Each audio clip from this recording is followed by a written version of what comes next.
Hello बच्चों, मेरा नाम है मोहित और आपका स्वागत है हमारे यूट्यूब चैनल हिस्ट्री चैंपियन में। तो जैसा कि आप जानते हो, आपका बीए फोर्थ सेमेस्टर का जो हिंदी साहित्य का पेपर होता है, कथाकार गद्य विद्या, उससे संबंधित जितने महत्वपूर्ण प्रश्न हैं उनकी मैं पूरी सीरीज करा रहा हूँ। उसका पहला प्रश्न है जो लक्ष्मी नारायण लाल के नाटक रक्त कमल के नायक से आप किसे मानते हैं और उसके चारित्रिक विशेषताएं बतानी है आपको।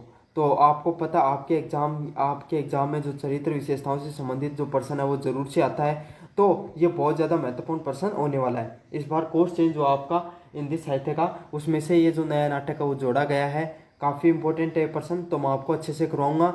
अगर आप इस वीडियो को देख लेते हो तो चाहे प्रश्न निबंधात्मक रूप से है, चाहे लघुतरात्मक रूप से है, चाहे अति लघुतरात्मक रूप से है, इस प्रश्न को आप अच्छे से कर दोगे। काफ़ी इंपॉर्टेंट होने वाला है वीडियो, तो आपको चैनल को जोर से सब्सक्राइब कर देना है, वीडियो को लाइक कर देना है और अपने दोस्तों को जोर से शेयर करना है। तो अपन बात करें जो लक्ष्मी नारायण के द्वारा जो रचित है रक्त कमल, ये क्या है?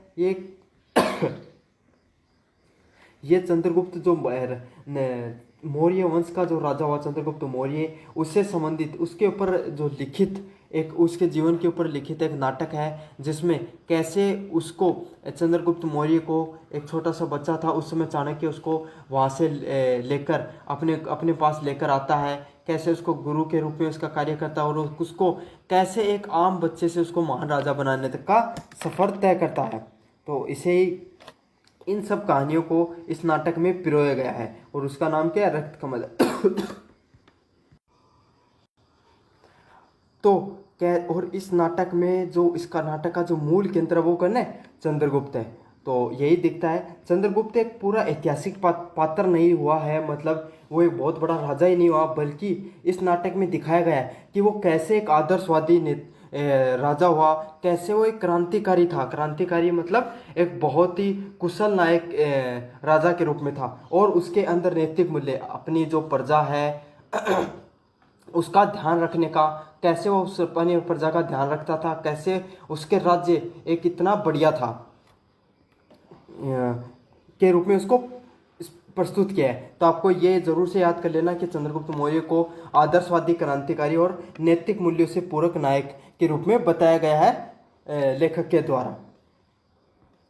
उसके चरित्र त्याग, नीति और देशभक्ति को प्रतीक बनकर उभरता है। तो इसके अंदर उसका जो चरित्र है उसका उसको स्पष्ट करने का प्रयास किया है, जिसमें उसके चरित्र का जो संघर्ष है, उसके जीवन में कैसे वो बचपन से चाणक्य उसको धीरे धीरे तैयार करता करता करता उसको एक राजा बनाता है, और कैसे वो नंद वंश के खिलाफ युद्ध लड़ता है और युद्ध में उनको हराता है। तो ये संघर्ष इसी के अंदर दिखाया गया है। उसके जीवन में उस राजा बनने के सफर के दौरान जो उसने जीवन में त्याग किए, उन सब त्याग को दिखाता है। और नीति और देशभक्ति मतलब कैसे राजा बनने के लिए किन किन नीतियों का और देश प्रेम को उसने सहारा लिया, इन सब चीज़ों का प्रतीक बनकर उसको दिखाया गया है। तो ये सब चीज़ें हैं कि एक राजा बनने के लिए आपको पता है कोई भी व्यक्ति है उसे संघर्ष और त्याग भी करना होता है, क्योंकि वो कैसा था, कोई राजा का बेटा थोड़ा था, वो तो एक सामान्य बालक था, और एक सामान्य बालक को राजा बनने के लिए बहुत मेहनत करनी होती है। तो उसके द्वारा जो त्याग का प्रयोग किया गया, जो चाणक्य द्वारा नीतियां और देशभक्ति उसके अंदर डाली गई, उन सब चीज़ों का प्रतीक बनकर उसको रक्त कमल में दर्शाया गया है। तो जो चंद्रगुप्त मौर्य की जो चारित्रिक विशेषताएं हैं उसको साधारण आपको स्पष्ट करना है। तो पहला है देशभक्त और क्रांतिकारी। तो इसके अंदर क्या है, जो पहला जो ऑप्शन है उसके अंदर क्या है कि जो चंद्रगुप्त मौर्य है उसको एक सच्चे देशभक्त के रूप में दिखाया गया है, जो जो क्या करता है, वह जो उसके उस समय का जो नंद वंश था, जो जनता को पूरी जनता वो उससे पूरी तरीके से त्रस्त हो चुकी थी, क्योंकि जो नंद वंश है उसका आखिरी शासक कौन था? धनानंद था। धनानंद इतना योग्य शासक नहीं था। उसके समय क्या हो चुका था, सारे जो कर्मचारी थे वो भ्रष्टाचार करते थे, जनता को पूरी तरीके से शोषण होता था। तो इन सब चीज़ों के विरुद्ध है जो चंद्रगुप्त मौर्य है, उसने क्या किया, अपना आवाज़ उठाई, और साथ के साथ वो अपने जो स्वतंत्र करने के लिए उस राज्य को संघर्ष किया। तो यही है इसी के अंदर यही दिखाया गया कि चाणक्य के साथ मिलकर उन्होंने सशक्त क्रांति मतलब युद्ध करने की रणनीति बनाई और नंद वंश के खिलाफ युद्ध कर कर अत्याचारों को समाप्त करने के लिए संघर्ष करता है।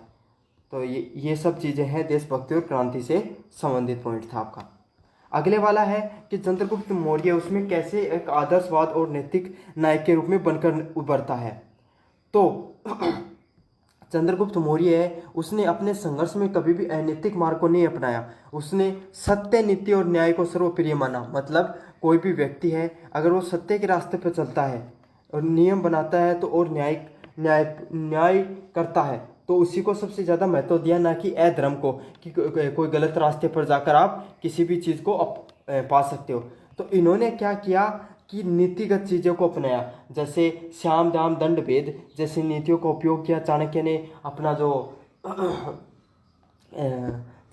युद्ध में जीतने के लिए, साथ के साथ न्याय का मतलब जनता के साथ जो भी व्यक्ति उनके पास आता था उसको न्याय जरूर मिलता था और वो सभी लोग सत्य का उपयोग करते थे। तो सत्ता प्राप्ति के अवसरों में छल कपट से दूर रहता है। मतलब सत्ता प्राप्ति के अवसरों में भी वो छल कपट से दूर रहता है और सत्ता का सेवा का माध्यम मानता है, ना कि स्वार्थ पूर्ति। मतलब चंद्रगुप्त मौर्य को चाणक्य ने सिखाया कि काफ़ी बार सत्ता मिलने के अवसरों के बाद में तुम्हारे पास ऐसे मौके होंगे जब तुम्हें सत्य की जगह छल कपट को चुनने का मौका मिलेगा, लेकिन तुम्हें किसको चुनना है? सत्य को चुनना है, क्योंकि सत्य हमेशा कुछ दिनों के लिए छिप सकता है, कुछ दिनों के लिए परेशान हो सकता है, लेकिन सत्य की आवाज़ हमेशा बुलंद रहती है। साथ के साथ सत्ता के जो सत्ता है, राजा बनना है, वो कोई एक स्वार्थ का काम नहीं है, ना ही कोई वो एक प्रकार का मतलब भोग विलासिता का कार्य है, बल्कि सत्ता है वो किसके लिए आती है? आपको जनता की सेवा के लिए आती है। एक बहुत बड़ा आपके लिए कार्य होता है। 3 नंबर प्रश्न है त्याग और बलिदान की भावना से युक्त। तो चंद्रगुप्त मौर्य है, इसने राष्ट्रभक्ति के लिए अपने खुद का जीवन, व्यक्तिगत सुख, प्रेम और जीवन की इच्छाओं को त्याग देता है। तो आपको पता है चाणक्य है ना, चाणक्य चंद्रगुप्त मौर्य से उसके जीवन में बहुत से ऐसे सुख छीन लेता है जो कि उसको राजा बनने से दूर कर सकते थे। तो चंद्रगुप्त मौर्य को राजा बनने के लिए या राष्ट्रहित के लिए अपने जीवन के बहुत से व्यक्तिगत सुख है वो और अपनी इच्छाओं को त्यागना पड़ता है, यहाँ तक कि उसको अपने प्रेम को भी अपने राष्ट्रभक्ति के आगे त्यागना पड़ता है। जब उसे प्रेम या राज्य में एक को चुना होता था तो उसने किसको चुना था? अपने देश को चुना था, ना कि प्रेम को चुना था। तो इसका सही क्या होगा? त्याग और बलिदान से भावना से युक्त। तो चौथा नंबर पॉइंट है नेतृत्व क्षमता और दूरदर्शिता। तो आपको पता है चंद्रगुप्त मौर्य वो मौर्य वंश की स्थापना करते हैं और अखंड भारत है, भारत के एक बहुत बड़े क्षेत्र पे इन्होंने राज किया था। तो उनकी ये कैसे हो पाया, ये सब कैसे पॉसिबल हो पाया? उनकी आगामी सोच, आगे की सोच के साथ के साथ जो चाणक्य और जो चंद्रगुप्त मौर्य उनका जो कुशल नेतृत्व था उसके योगदान से ये सब हो पाया। वो एक अच्छे योद्धा ही नहीं थे बल्कि एक दूरदर्शी शासक भी थे। जनता की भलाई के लिए वो क्या करते थे? हर चीज़ को सामने से सोचते थे जो कि उनके देश के लिए, भविष्य के लिए अच्छा हो, वही सब चीज़ें वो करके जाते थे। तो चंद्रगुप्त मौर्य है, उनकी जो नेतृत्व क्षमता बहुत ही सर्वश्रेष्ठ थी, बल्कि ना सिर्फ वो योद्धा थे बल्कि एक शासक भी बहुत अच्छे हुए थे। तो उस समय उन्होंने जो नीतियाँ बनाई है चंद्रगुप्त मौर्य ने, वही नीतियाँ आगे जाकर सभी अपनाते हैं भारत के अंदर, और वो नीतियाँ इतनी ज़्यादा पॉपुलर होती है। चाणक्य के द्वारा जो अर्थशास्त्र लिखा गया, आज भी वो कितना अर्थशास्त्र की आज भी बहुत ज़्यादा वैल्यू, उसको भी बहुत ज़्यादा माना जाता है आज भी अर्थशास्त्र को।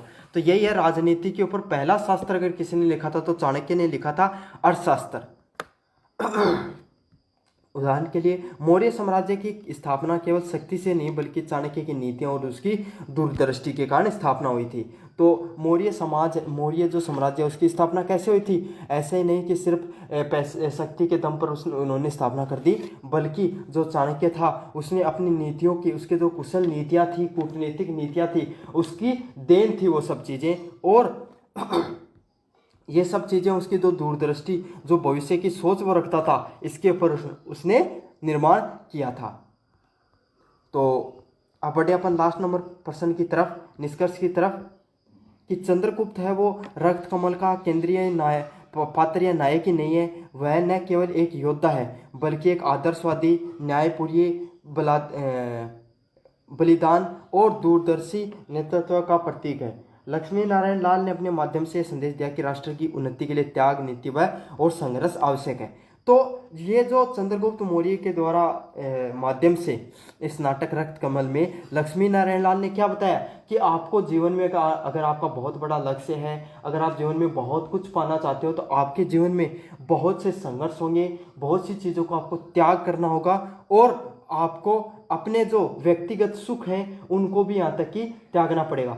सत्य, काफ़ी बार जीवन में ऐसा भी वक्त आएगा जब सत्य और सही और गलत रास्ते के बीच में आपको एक चीज़ को चुनना पड़ेगा। साथ के साथ आपको गलत रास्ता ज़्यादा उपयुक्त लगेगा, लेकिन फिर भी आपको सही रास्ते को चुनना है। जीवन में काफ़ी बार ऐसा आएगा जब आपके लक्ष्य और आपके व्यक्तिगत सुख में एक चीज़ को चुनना पड़ेगा, तो उस समय आप अपने लक्ष्य को चुनोगे।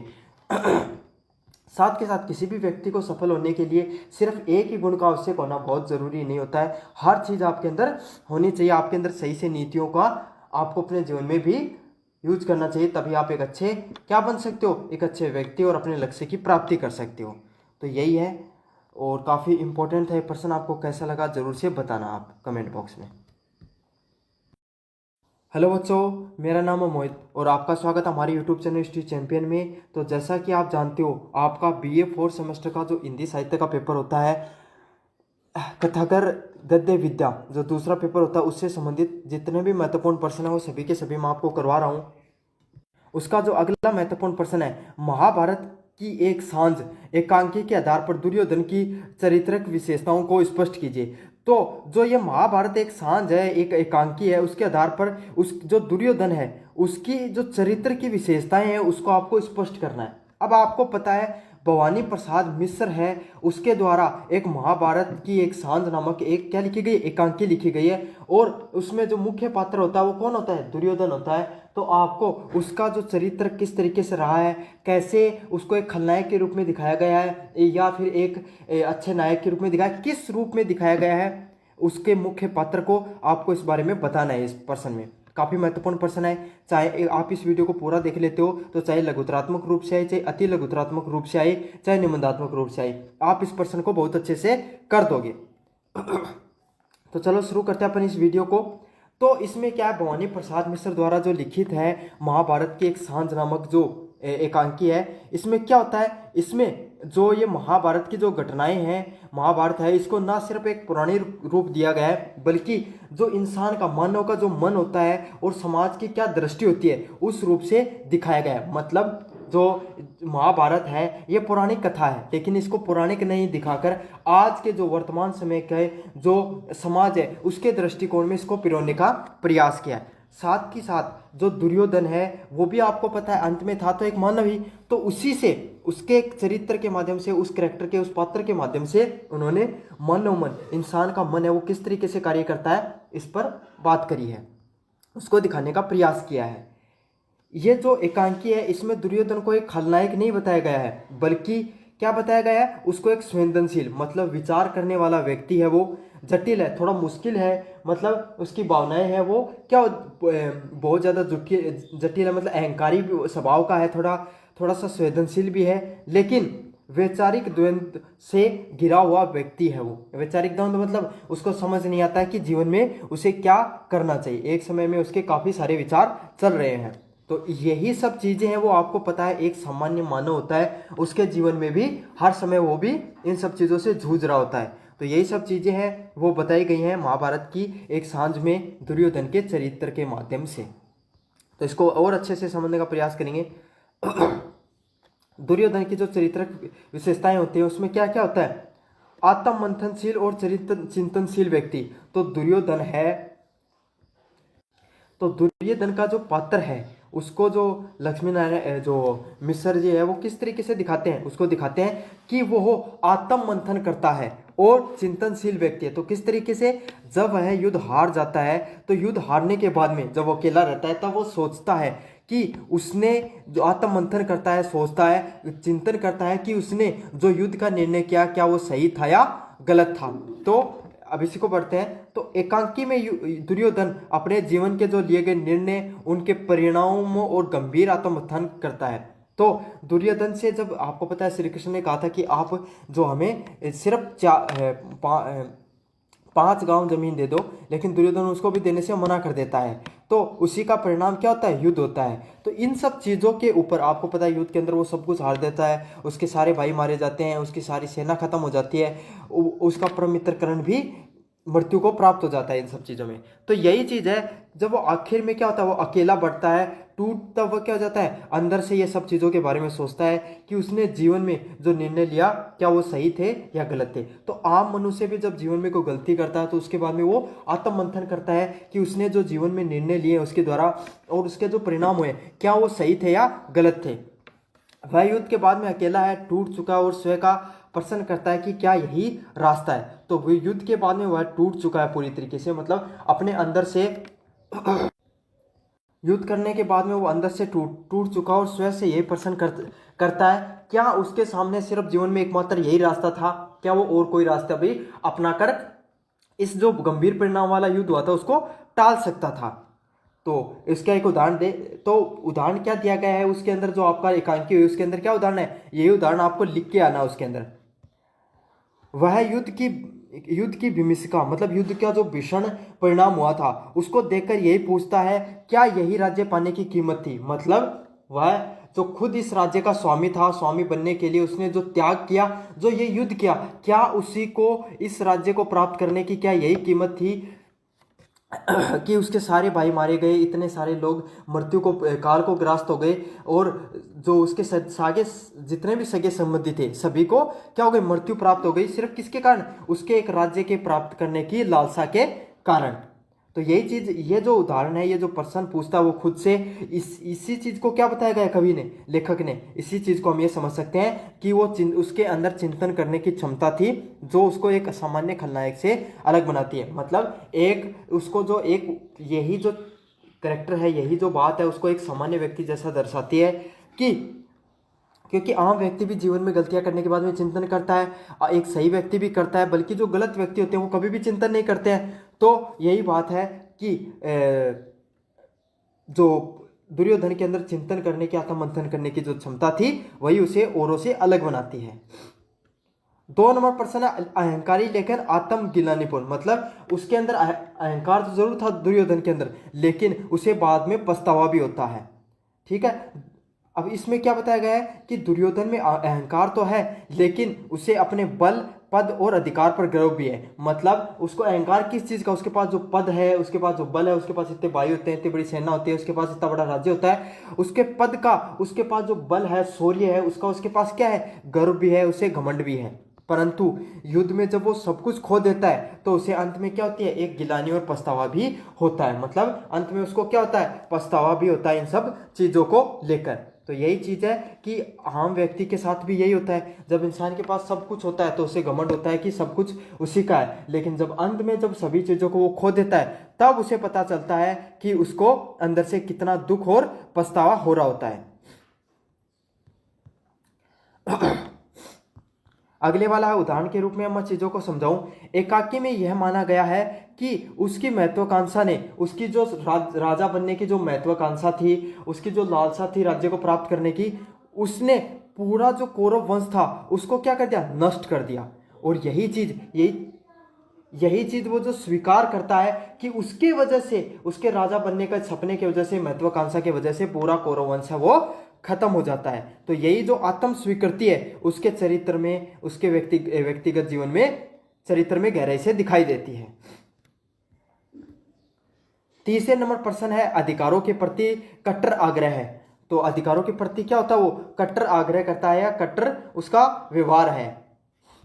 तो दुर्योधन क्या करता है, सदैव अपने अधिकारों के लिए अडिग रहता है। तो उसके अंदर क्या दिखाया गया है इस एकांकी में कि जो दुर्योधन है वो हमेशा अपने अधिकारों के लिए लड़ाई लड़ता है। किस अधिकार के लिए उसने लड़ाई लड़ी कि हस्तिनापुर है, उस समय का जो महाभारत के अंदर जो राज्य था हस्तिनापुर, उसका अधिकार, उसका उत्तराधिकारी कौन है, वह स्वयं है, उसमें पांडवों का कोई भी हिस्सा नहीं है। और इसी अधिकार के लिए वो इतने बड़े युद्ध को जन्म दे देता है, इसी इतने बड़े युद्ध के लिए लड़ाई लड़ता है।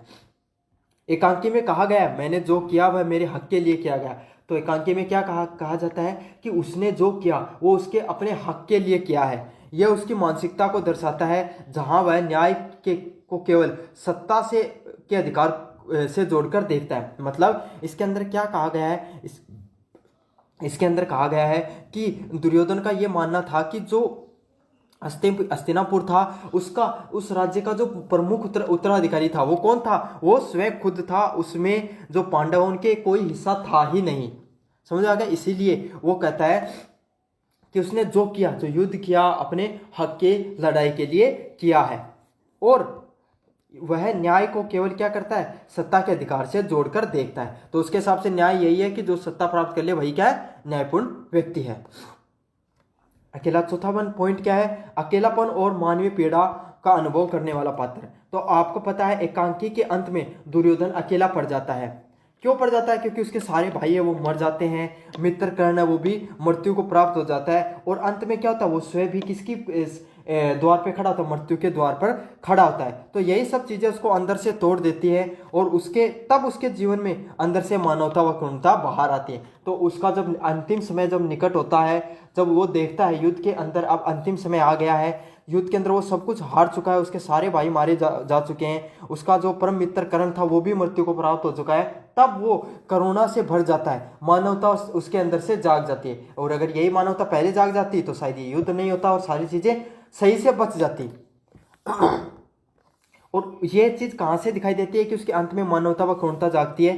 ये क्या उदाहरण दिया गया इसमें, तो इसमें उदाहरण में दिया गया है कि वह अंत में कहता है कि अब कोई शेष नहीं रहा, ना भीष्म, ना द्रोण, ना कर्ण, केवल मैं और मेरी हार ही अंत में रह गई है। तो अंत में उसे जो पछतावा हो रहा है, उसे जो आत्म मंथन कर रहा है कि इस जो युद्ध है इसमें कोई बाकी नहीं रहा है, ना तो उसका भाई बचा है, ना भीष्म बचा है, ना द्रोण बचा है, ना बचा है कर्ण, और अंत में कौन बचा है तो सिर्फ मेरी हार और मैं खुद। तो यही है, ये उसकी मानवता और असफलता की पीड़ा को दर्शाता है।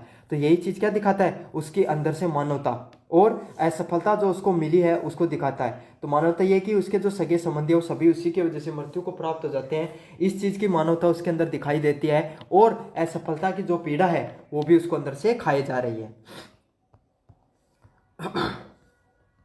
अगले वाला पॉइंट क्या है, दुर्भाग्यपूर्ण नायक।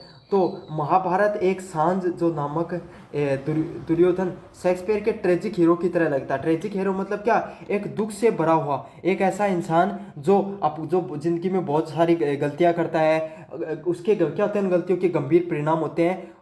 अपने अहंकार में, अपने जो दोस्त के चक्कर में, पद के, गर्व के, घमंड के चक्कर में वो क्या कर लेता है, जीवन में बहुत सारी गलतियां कर देता है और वही गलतियां उसको क्या क्या करती हैं, विनाश की तरफ ले जाती हैं। तो यही चीजें हैं और अंत में जब वह उन गलतियों पर देखता है, पछतावा करता है, तो उसी चीजों को क्या बनाती है, उसको पाठकों को सहानुभूति देने का कार्य करती हैं। अब निष्कर्ष की अगर अपन बात करें, महाभारत एक सांझ है जिसमें प्रस्तुत किया गया, जिसमें दुर्योधन क्या है, एक विलन नहीं है। समझ आ गया आपको। अंत में क्या बताया गया, दुर्योधन है वो एक विलन के रूप में नहीं देखा गया है, बल्कि दुर्योधन को क्या एक मनोवैज्ञानिक दृष्टि से गहराई का एक पात्र बताया गया है। मतलब क्या होता है, मनोवैज्ञानिक तरीके से जैसे एक कोई भी व्यक्ति है, एक आम मनुष्य है, वो गलतियों करने के बाद में पछताता है, उसको भी दुख होता है, वही सब चीजें क्या होती है, उसको दुर्योधन के पात्र में भी दी गई हैं इस एकांकी के माध्यम से। उसने अहंकार, अधिकार, लालसा, आत्मगिलानी, अकेलापन और पीड़ा, ये सारी की सारी चीजें हैं जो एक आम व्यक्ति के अंदर हैं, होती हैं, वो किस में दिखाई गई, दुर्योधन में भी दिखाई गई हैं। तो भवानी प्रसाद मिश्र ने कहा गया दुर्योधन को केवल युद्ध का प्रतीक ही नहीं है, मतलब दुर्योधन है वो एक खलनायक ही नहीं है, उसको एक महाभारत के अंदर सिर्फ युद्ध का प्रतीक ही नहीं दिखाया गया बल्कि एक आत्म संघर्ष का मानवीय प्रतीक भी बनकर उभरता है। मतलब कि कैसे एक व्यक्ति अपने जीवन में गलतियां करने के बाद में खुद से जूझता है, खुद से आत्म संघर्ष करता है, वैसे ही दुर्योधन को भी इस रूप में दिखाया गया है। इस एकांकी में को एक अत्यंत प्रभावशाली और दुर्योधन के चरित्र को अत्यंत विचारों उत्तेजक बनाया गया है। मतलब ये एकांकी बहुत ही ज्यादा प्रभावी लगती है और ये दिखाती है कि मनुष्य चाहे कितना भी बुरा क्यों नहीं हो, अंत में उसे भी अपनी गलतियों पर पछतावा करना पड़ता है, उसे भी अपनी गलतियों का क्या होता है, अहंकार का अहंकार पर उसको भी पछतावा होता है, दुख होता है, और लास्ट में उसे भी विचारशील या विचार करने पड़ते हैं कि उसने अगर जीवन में ये गलतियां नहीं की होती तो आज परिणाम जीवन के कुछ और होते। और ये सब चीज जो भवानी प्रसाद मिश्र है उन्होंने किसके माध्यम से दिखाई है? दुर्योधन के माध्यम से दिखाई है। तो ये था आपका पूरा का पूरा प्रश्न, महाभारत एक सांझ एकाकी पर दुर्योधन की चारित्रिक विशेषताएं। कितना महत्वपूर्ण प्रश्न आपको भी पता है। तो आपको कैसा लगा ये वीडियो जरूर से बताना कमेंट बॉक्स के अंदर।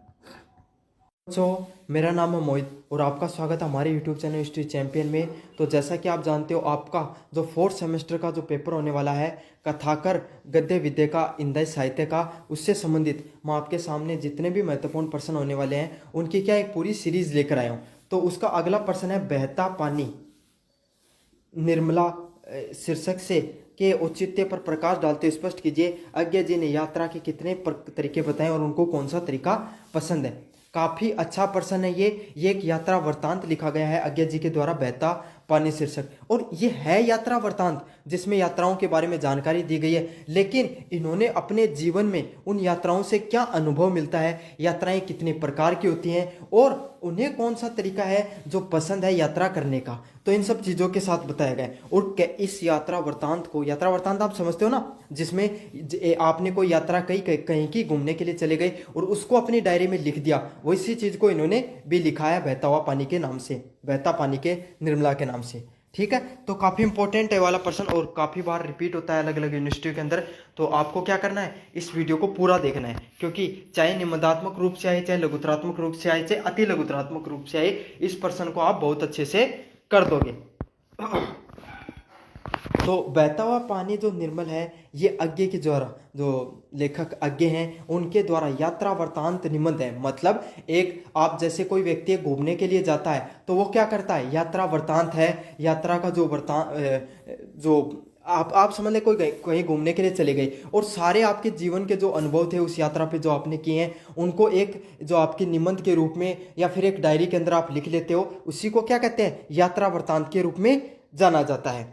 इन्होंने, लेखक ने यात्रा को स्थान परिवर्तन नहीं बल्कि मानसिक, बौद्धिक और आत्मिक विकास की माध्यम बताया। मतलब इन्होंने बताया है कि यात्रा करना, कहीं घूमना फिरना, ये सिर्फ जीवन में, ये आपके जीवन में सिर्फ, इसका अर्थ यही नहीं है कि आप कहीं घूमने जा रहे हो, स्थान का परिवर्तन कर दिया, आप एक जगह से दूसरी जगह चले गए, नहीं नहीं। यात्रा वृत्तांत का अर्थ होता है ये आपको आपके जीवन में मानसिक रूप से, बौद्धिक रूप से, मतलब आपका जो ज्ञान की वृद्धि है वो भी होती है इससे आप मानसिक रूप से भी मजबूत बनते हो।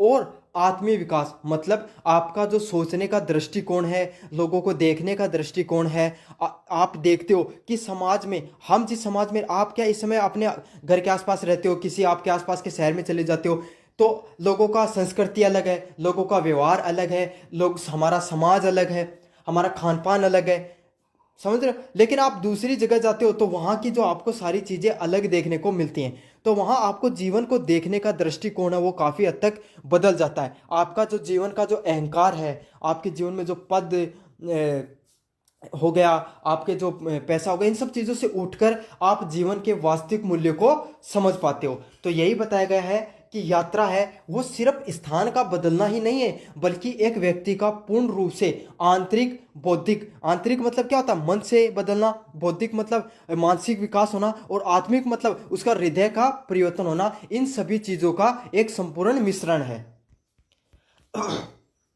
यही निबंध भाषा, दृष्टिकोण और भावबोध की दृष्टि से अत्यंत है। तो इसमें क्या खास बात है, लेखक ने जब लिखा है तो निबंध की जो भाषा है उसको एक अपने दृष्टिकोण से चीज़ों को दर्शाने का प्रयास किया है। मतलब वो यात्रा पर गए तो उन्होंने चीज़ों को अपनी भावनाओं के माध्यम से, अपना जो उन्होंने जो चीज़ों को देखा उसके माध्यम से एक भावपूर्ण बोध, मतलब एक भावनाओं से भरा हुआ पूरी कहानी है उसको समझाने का प्रयास किया है। तो ये है अज्ञे जी के द्वारा जो लिखा गया बहता पानी है, उसके ऊपर मैंने आपको क्या दे दिया, परिचय दे दिया है कि भाई क्या होने वाला है इस कहानी के अंतर्गत, इस लेख के निबंध के अंतर्गत। तो पहला पॉइंट है शीर्षक बहता पानी निर्मला का औचित्य, मतलब वास्तविकता में जो हम पढ़ रहे हैं इसका क्या महत्व है, इसका ये जो बहता पानी है इसका।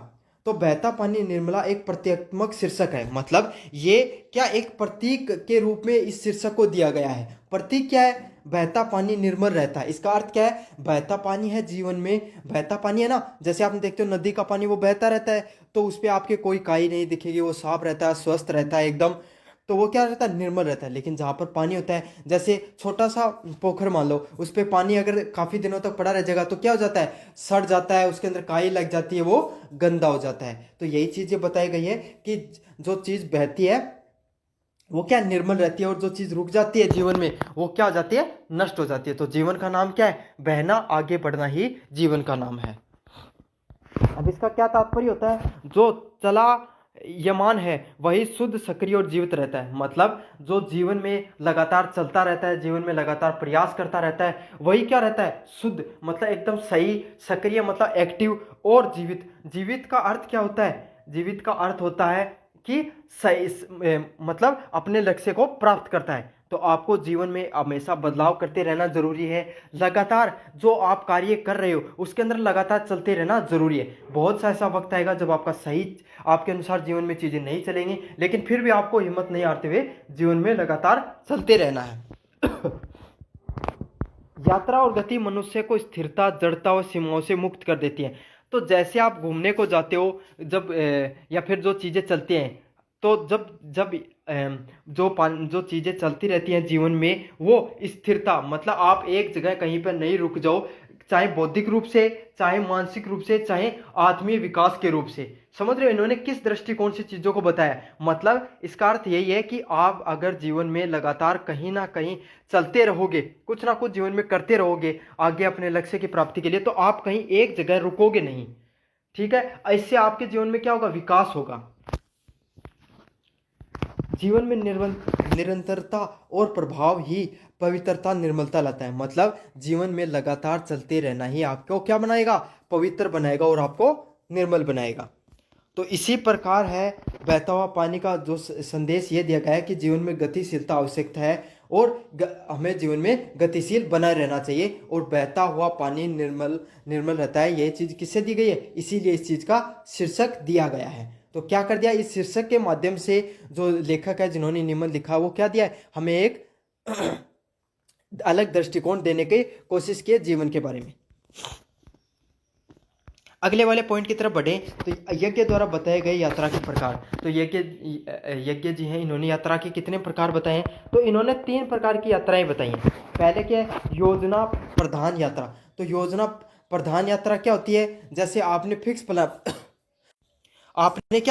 प्लान बना रखा है आपके 4 दोस्तों ने कि इस बार हम घूमने के लिए, इस बार जो हमारी पेपरों के बाद में छुट्टियां होंगी, पेपरों के बाद में हमारे पास जो समय बचेगा उसमें हम क्या करेंगे? वहां पर घूमने के लिए चले जाएंगे। तो ये क्या आपका फिक्स है? काफ़ी दिनों से पहले से आपके सारे 4-5 दोस्तों ने मिलकर बना रखा है ये प्लान, और आप क्या करते हो? उसके अनुसार चीज़ों को प्लान करके रखते हो कि हमें इतने पैसे चाहिएंगे, हम वहाँ पर जाएंगे तो इस होटल में रुकेंगे, ये चीज़ें वहाँ देखने जाएंगे, ये चीज़ें बढ़िया हैं, ये खान पान है वो हम ट्राई करेंगे नया। तो ये सब चीज़ें हैं जो यात्राएं पहले से जो योजना बनाकर करी जाती हैं, उसे क्या कहा जाता है? योजना प्रधान यात्राओं के नाम से चुना जाता है। अब इसमें क्या होता है? इसकी खास बात है जो इंपॉर्टेंट है, ये क्या नियंत्रित रहती है, मतलब ये कंट्रोल में रहती है। इसमें क्या रहता है कि आपको पहले से पता होता है कि आपको कहाँ जाना है।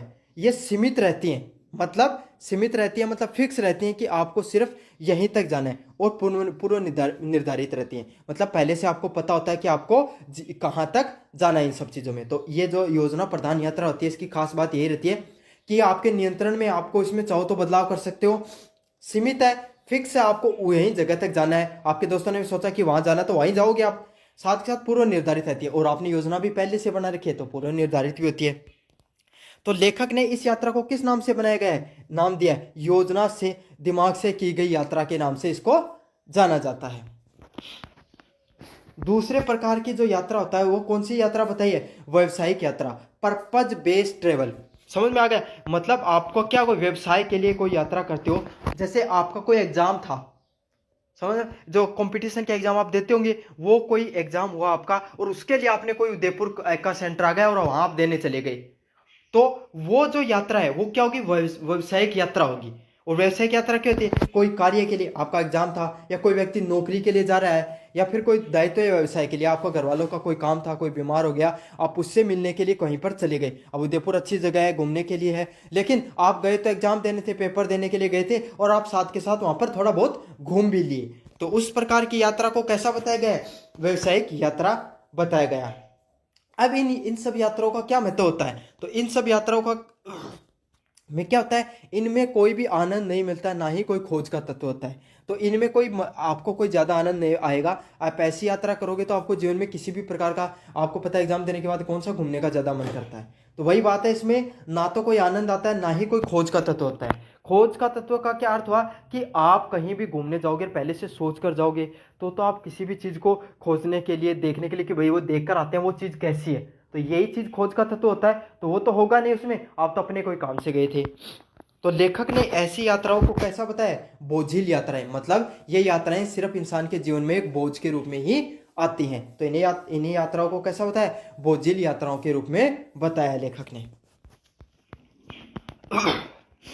तीसरी नंबर यात्रा स्पॉन्टेनियस ट्रेवल, मतलब स्पॉन्टेनियस, सहज और अनियोजित यात्राएं। अब ये क्या हुआ कि आपका एक दिन आप घर पे बैठे हुए थे, आपके मन में आया कि चलो घूमने चलते हैं, और आपने क्या किया? अपने दोस्तों को, 4 दोस्तों को इकट्ठा किया और घूमने के लिए चले गए। आपको पता नहीं था किधर जाना है, और आपने अचानक से प्लान बनाने के लिए चल दिए बस। तो यही होता है, ऐसी यात्राएं होती हैं जिनमें कोई विशेष लक्ष्य नहीं होता कि आपको कहाँ तक जाना है, यह आपको पता नहीं होता, कोई विशेष नहीं लक्ष्य होता। इसी को क्या कहा गया? सहज व अनियोजित यात्राओं के नाम से जाना जाता है। इसमें क्या खास बात होती है? इसमें मन की स्वतंत्रता होती है। मन की स्वतंत्रता मतलब आपका मन के हिसाब, जैसा मन किया वहीं पर चले गए।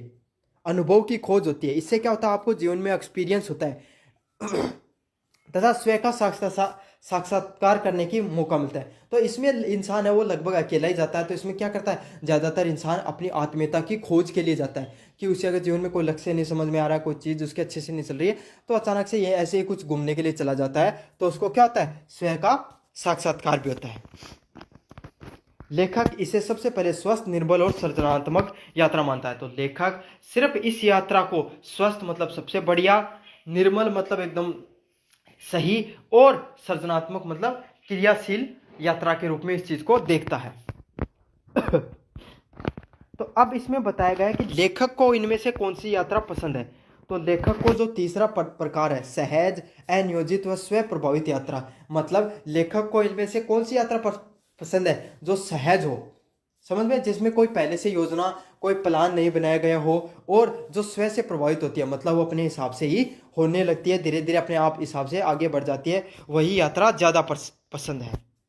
क्यों? क्योंकि ये इंसान के, व्यक्ति के भीतर से बदल देती है। ऐसी यात्राएं वो इंसान को क्या करती हैं? अंदर से बदलने का कार्य करती हैं। आपको जीवन में नई दृष्टि, अनुभव और आत्मीय शुद्धता मिलती है। तो ऐसी यात्राएं आपको जीवन में अलग अलग प्रकार के अनुभव देंगी, और आपको अलग आत्मा से आपको अंदर से शांति भी मिलती है।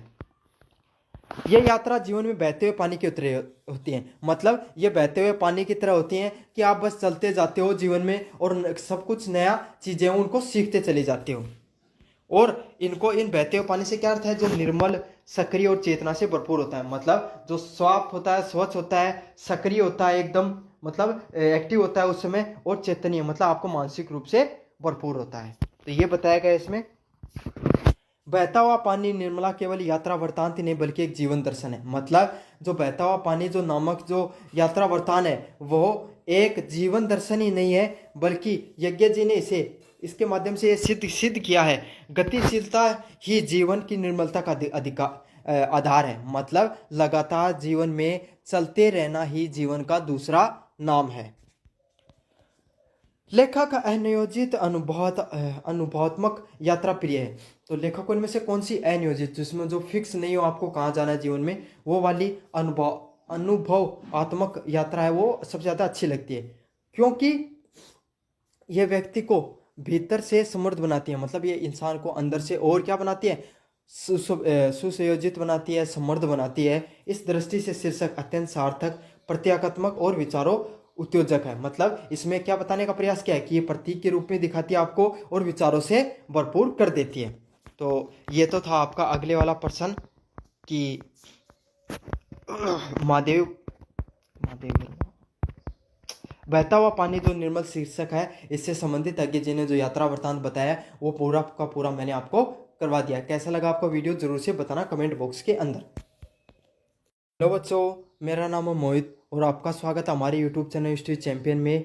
तो जैसा कि आप जानते हो, आपका जो बीए 4th सेमेस्टर का जो हिंदी साहित्य का पेपर होता है उसके अंदर कथाकार गद्य विद्या, तो उससे संबंधित जो महत्वपूर्ण प्रश्न है उसकी पूरी सीरीज है वो चला रहा हूँ, वो आपके सामने मैं लेकर आ रहा हूँ। तो उसका अगला जो प्रश्न है वो क्या है, संस्मरण और रेखा चित्र से आप क्या समझते हो। संस्मरण एवं रेखा चित्र के स्वरूप को स्पष्ट करते हुए इन दोनों में आपको क्या करना है, अंतर को बताना है। तो जो संस्मरण और रेखा चित्र है ये क्या होते हैं, इनसे आप क्या समझते हो, इनका अर्थ बताना है। ये प्रश्न मैं इसीलिए करा रहा हूँ क्योंकि आपको संस्मरण का भी पता चल जाएगा और रेखा चित्र का भी पता चल जाएगा। तो एक प्रश्न के माध्यम से आपके 2 प्रश्न क्लियर हो जाएंगे। और अगर ये दोनों के दोनों आ जाएंगे, कोई इनमें से कोई सा भी आ जाए, किसी भी रूप में आ जाए, तो आप बहुत अच्छे से इनको कर पाओगे।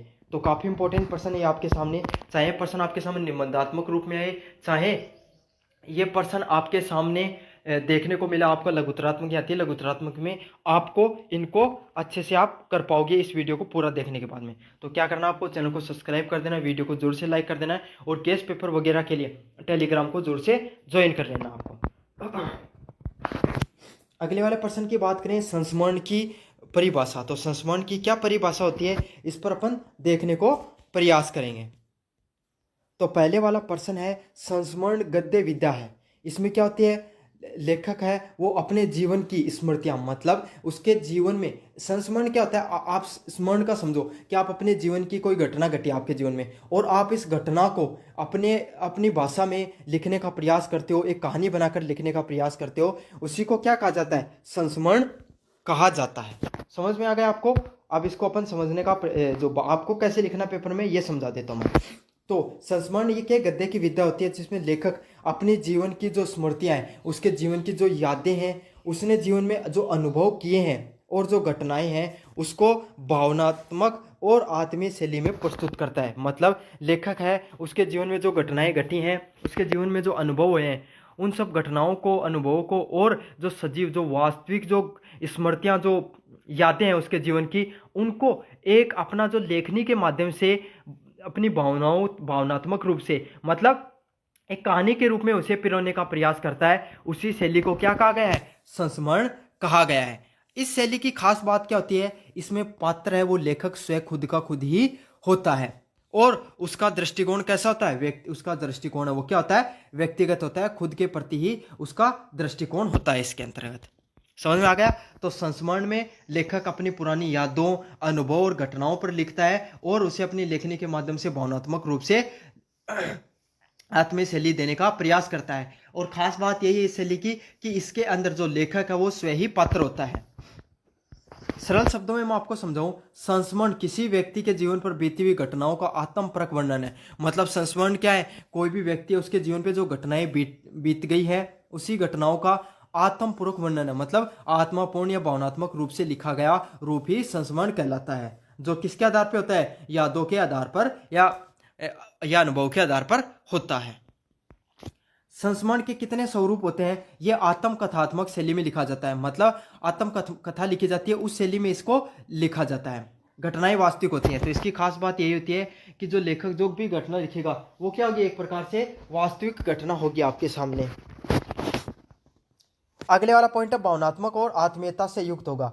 तो यहाँ पर जो भी घटनाएं आपको बताई जाती हैं वो सारी की सारी क्या होंगी, भावनात्मक रूप से होंगी और उसमें आत्मीयता होगी। मतलब आपका भी, क्योंकि लेखक की कुछ घटनाएं हैं तो वैसी घटनाएं इंसान के जीवन में, आम जीवन में भी घटती हैं, वास्तविक घटनाएं हैं, तो क्या होगा, आपका भी उस सब चीज़ों से आत्मीय जुड़ाव होगा और लेखक का भी आत्मीय जुड़ाव देखने को मिलता है।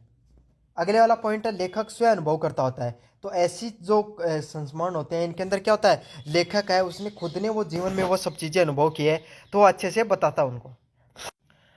अब जो संस्मरण होते हैं उसकी एक और ख़ास बात क्या होती है, उसके अंदर कोई भी व्यक्ति है, स्थान है, वस्तु या काल है, उसकी स्मृतियाँ केंद्र पे होती है। तो उस जो लेखक है उसके कहाँ पर वो घटनाएं घटी, किस स्थान पर घटी, किस वस्तु किस इंसान के साथ या कोई ऐसी वस्तु ही जिससे वो घटना घटी, और वो काल है, वो समय है, वो क्या रहता है, उन सब वो ये सभी चीज़ें उसकी स्मृति में, उसकी यादों में बनी रहती है।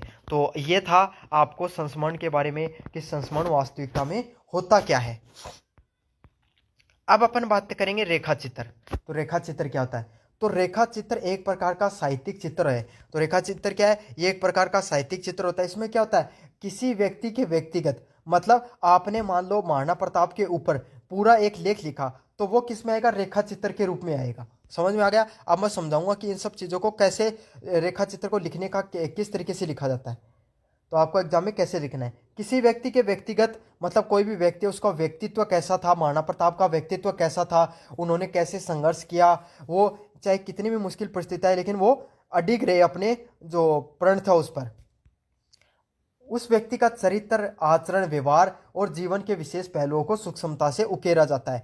तो आप महाराणा प्रताप के बारे में जो लिख रहे हो, उनके चरित्र के बारे में लिखो कि उनका चरित्र कैसा था, एकदम संघर्षशील व दृढ़तापूर्ण व्यक्ति थे। उनका आचरण व्यवहार कैसा था, वो योद्धा होते हुए भी उनका जो व्यवहार है वो मानवता से या प्रजा के हित के लिए फैसले लेने वाला था। तो ऐसा जो आप लिख रहे हो महाराणा प्रताप के बारे में, वो सब क्या चीज़ में आएंगे? वो आएंगी रेखा चित्र के अंतर्गत। ठीक है, इन सब चीज़ों को क्या होता है, सूक्ष्मता से उकेरा जाता है आपकी कहानी के अंदर। ये कलात्मक, सूक्ष्म और सीमित चित्रण होता है। तो इसमें क्या क्या देखने को मिलती है? ये कलात्मक मतलब कला से भरा हुआ एक सूक्ष्म और सीमित चित्रण होता है, मतलब एक छोटा सा चित्रण आपको देखने को मिलता है इसमें। तो जो रेखा चित्र है ये किसी भी व्यक्ति की जीवन रेखा का कलात्मक या यथार्थ चित्रण है। मतलब जो रेखा चित्र है वो कोई भी व्यक्ति, उसके जीवन का कलात्मक, कोई भी जीवन, हर व्यक्ति के जीवन को अगर आप कला के माध्यम से, लेखक अपने लेखक का वो लिखता है तो वो अपनी कला के रूप में उसे अच्छे दो छंद का प्रयोग करेगा, अलंकारों का प्रयोग करेगा, तो इन सब चीज़ों का जो साहित्यिक भाषा का प्रयोग करेगा। तो कोई भी व्यक्ति के जीवन के बारे में आप कलात्मक रूप से लिखो और यथार्थ मतलब उसे जीवित बनाने का प्रयास करो, उसे क्या कहा गया है? संस्मरण कहा गया है। ठीक है, जो लेखक द्वारा देखा, अनुभव किया गया, साझा किया गया। तो लेखक ने किसी और व्यक्ति के बारे में वो चीज़ देखी है, महसूस की है और अनुभव की है, उसी के आधार पर उसने जो लिखा है उसे ही क्या कहा गया है? संस्मरण के नाम से जाना जाता है। अब रेखा चित्र का क्या स्वरूप होता है? रेखा चित्र का क्या स्वरूप होता है? ये किसी व्यक्ति विशेष पर केंद्रित होता है। तो रेखा चित्र है ये कोई एक व्यक्ति है, उसको केंद्र में लेकर लिखा जाता है, लेकिन इसमें लेखक खुद स्वयं नहीं होकर बल्कि दूसरा व्यक्ति है, वो क्या रहता है? केंद्र में रहता है। अगले वाला प्रश्न है, ये घटना नहीं, चरित्र और व्यक्तित्व का चरित्र इसमें प्रमुख होता है। तो इसमें घटना प्रमुख नहीं होती, कोई घटना घटी वो प्रमुख नहीं होती, बल्कि कोई भी व्यक्ति का चरित्र और व्यक्तित्व है वो प्रमुख रूप से बताया जाता है। वर्णन तटस्थ, कलात्मक और सूक्ष्म होता है। तो वर्णन होता है उसमें फिक्स चीजें होंगी एकदम, जो आपको पहले से पता होंगी, और कलात्मक मतलब उसमें जो अपनी लेखक अपनी कला का पेश करता है कि वो कितना बेहतर लिख सकता है उस व्यक्ति के बारे में। इसमें पूर्ण रूप से लेखीय दृष्टि होती है पर भावनात्मक उपेक्षाकृत कम होती है। मतलब जो लेखक का वो जब लिखता है तो उसमें लेखक है उसकी जो कला पक्ष ज्यादा देखने को मिलता है और भावना पक्ष है वो कहीं पीछे छूटता हुआ दिखाई देता है। इसमें हास्य, व्यंग्य, सहानुभूति आदि का समावेश हो सकता है। तो ये अलग अलग प्रकार के हो सकता है संस्मरण हो, कोई हास्य हो सकता है, कोई व्यंग्य हो मतलब किसी पर कटाक्ष कर रहे हो, कोई सहानुभूति से संबंधित लिखा गया व्यंग्य हो। तो इसमें अलग अलग प्रकार से हो सकता है। संस्मरण और रेखाचित्र में क्या हो गया? तो स्वरूप की बात करें तो स्वरूप मतलब किस प्रकार का होता है? आत्मकथात्मक, मतलब जो संस्मरण है उसमें आत्मकथा से भरपूर होता है। कि संस्मरण के अंदर क्या होता है? कोई भी व्यक्ति है उसके जीवन के बारे में बताया जाता है तो उसकी आत्मकथा के रूप में होता है। ठीक है, सॉरी, संस्मरण में क्या होता है? कोई भी व्यक्ति है वो खुद के बारे में, मतलब लेखक खुद के बारे में लिखता है तो वो आत्मकथा, खुद की कथा हो गई। और जो रेखा चित्र वो क्या? कोई भी व्यक्ति के चरित्र के बारे में बताता है, सामने वाला व्यक्ति जिसको पात्र बनाया लेखक ने उसके चरित्र की वर्णन करने का प्रयास करता है। घटनाओं की बात करें, संस्मरण में क्या होता है? अलग अलग प्रकार की कोई व्यक्ति के जीवन में जो घटनाएं घटती हैं, जो लेखक उसके जीवन में कैसी घटनाएं घटी उस पर इन्होंने लिखता है। लेकिन जो रेखा चरित्र है उसमें चरित्र प्रमुख होता है, मतलब घटनाओं का जो जिक्र है वो कम होता है और चरित्र पर ज्यादा महत्व दिया जाता है। भावनाओं की बात करें तो संस्मरण होता है। संस्मरण की बात करें तो संस्मरण के अंदर भावनाएं सबसे ज़्यादा देखने को मिलती है, आत्मीयता आपको देखने को मिलेगा। अगले वाले पॉइंट की बात करें भावना भावना की, तो संस्मरण होता है, इसमें क्या भावनात्मक पक्ष देखने को मिलेगा। क्यों देखने मिलेगा? क्योंकि भाई जो लेखक है वो अपने जीवन के ऊपर घटी घटनाओं के ऊपर लिखेगा, तो वो अनुभव भावनाओं से भरपूर होकर वही चीज़ लिख रहा है। आत्मीयता देखने को मिलेगी। आत्मीयता मतलब भाई उसके जीवन पे घटना घटी है तो उसे आत्मा से उस सब चीज़ों का जुड़ा होगा उसका। अगला क्या, रेखा चित्र की खास बात क्या है? उसमें लेखक की कला पक्ष ज़्यादा उभर कर आती है कि लेखक का वो लिखता है कि भाई कि दर्शकों को क्या चीज़ें पसंद है, वो उसमें अपनी कला का पेश करेगा, कितना बेहतर वो चीज़ों पर लिख सकता है। अगले वाला लेखक की भूमिका, तो लेखक है वो संस्मरण को स्वयं अनुभव करता है कि वो खुद से कि ये सब चीज़ें कैसे हुई, इन अनुभव के आधार पर लिखने का प्रयास करता है संस्मरण को। रेखा चित्र की अगर अपन बात करें तो ये दर्शकों के विश्लेषण पर भूमिका होती है। मतलब जो दर्शक है वो क्या, उसके विश्लेषण के आधार पर इसको लिखा जाता है। उद्देश्यों की बात करते हैं, स्मृतियों को साझा करना, मतलब जो लेखक के जीवन में कैसी जो घटनाएं घटी हैं उन सब स्मृतियों को बताने का कार्य करता है संस्मरण। और रेखा चित्र किसका, चरित्र को उकेरने का। कोई भी व्यक्ति उसके जीवन का चरित्र कैसे रहा किसी और व्यक्ति का जिसके बारे में लेखक लिख रहा है अपने पात्र का, उसके चरित्र को उकेरता है। उदाहरण के लिए महादेव वर्मा द्वारा मेरे बचपन के दिन है वो लिखा गया सुभद्रा कुमारी चौहान के नाम से, और हरिश्चंद्र परसाई के द्वारा से ठिठुरता हुआ गणतंत्र नेताजी के नाम से लिखा गया है। ये सब चीज़ें, ये दोनों में अंतर है। अब निष्कर्ष की बात करें, संस्मरण और रेखाचित्र दोनों साहित्य के महत्वपूर्ण विधाएं इंपॉर्टेंट है। संस्मरण व्यक्तिगत अनुभव और आत्मीय प्रस्तुतियों के ऊपर होता है, जबकि रेखाचित्र किसी व्यक्ति या चरित्र का विश्लेषणात्मक चित्र होता है। मतलब रेखाचित्र क्या होता है, कोई भी व्यक्ति है उसका चरित्र के ऊपर अगर वो विश्लेषण करके लिखता है उसको रेखाचित्र कहा जाता है। दोनों में अंतर यही है कि दोनों यथार्थ, संवेदना और जो साहित्यिक दर्शन से प्रधानता होती है। तो ये तो था आपका इम्पोर्टेंट जो टॉपिक था, जिसको मैंने पसंद था इसको सारे को करवा दिया है। धन्यवाद।